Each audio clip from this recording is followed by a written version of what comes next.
အားလုံးပဲမင်္ဂလာပါရှင်။ကျမတို့ရဲ့ဆယ်လီ news channel ကနေပြန်လည်ကြိုဆိုလိုက်ပါရရှင်။ဒီကနေ့တင်ဆက်ပေးမယ့်အကြောင်းအရာလေးကတော့မြန်မာရုပ်ရှင်လောကမှာအမြင့်ဆုံးသရုပ်ဆောင်ကြီးကိုအမိလိုက်နိုင်ချေရှိဆုံးမြန်မာမျက်နှာသစ်သရုပ်ဆောင်တယောက်အကြောင်းဖြစ်ပါတယ်။ပြီးခဲ့တဲ့ရက်သတ္တပတ်ကတရုတ်နိုင်ငံမှာကျင်းပပြုလုပ်ခဲ့တဲ့အာရှအမျိုးသမီးဖိုရမ်ရဲ့မြန်မာအမှုပညာဆိုင်ရာစစ်တမ်းတစ်ခုမှာဖော်ပြခဲ့တာဖြစ်ပါတယ်။မြန်မာအနုပညာလောကရဲ့တရုတ်ဆောင်ကြီးအမြင့်ဆုံးဒုတိယနေရာမှာထိပ်တန်းမော်ဒယ်တရုတ်ဆောင်မိုဟီကိုလက်ရှိရပ်တည်နေပြီးနံပါတ်1နေရာတွင်အကယ်ဒမီဝမွန်ရွှေကြီးနံပါတ်3နေရာတွင်အကယ်ဒမီပူပွေးတို့ကအစဉ်လိုက်ရပ်တည်နေကြောင်း၎င်းတို့ရဲ့စစ်တမ်းအရသိရှိရပါတယ်။တဲဆုငိမ့်မြန်မာပြည်သက်အခိုင်အမာရရှိထားပြီးဖြစ်သလိုအာရှနဲ့အနောက်ဥရောပနိုင်ငံများအထိလူသိများထင်ရှားသူဖြစ်ကြောင်းထိုစစ်တမ်းတွေလည်းဖော်ပြထားပါတယ်။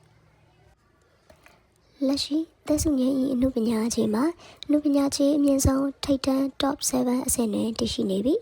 တသစ္စာသရုပ်ဆောင်အနေနဲ့ယခုလိုအနုပညာခြေလျင်မြန်စွာမြင့်တက်လာခြင်းမှာပြီးခဲ့တဲ့2015-2025ဆယ်စုနှစ်အတွင်းရွှေမုံရတီပြီးနောက်ဒုတိယမြောက်ဖြစ်ကြောင်းစစ်တမ်းကအတိအကျဖော်ပြထားပါတယ်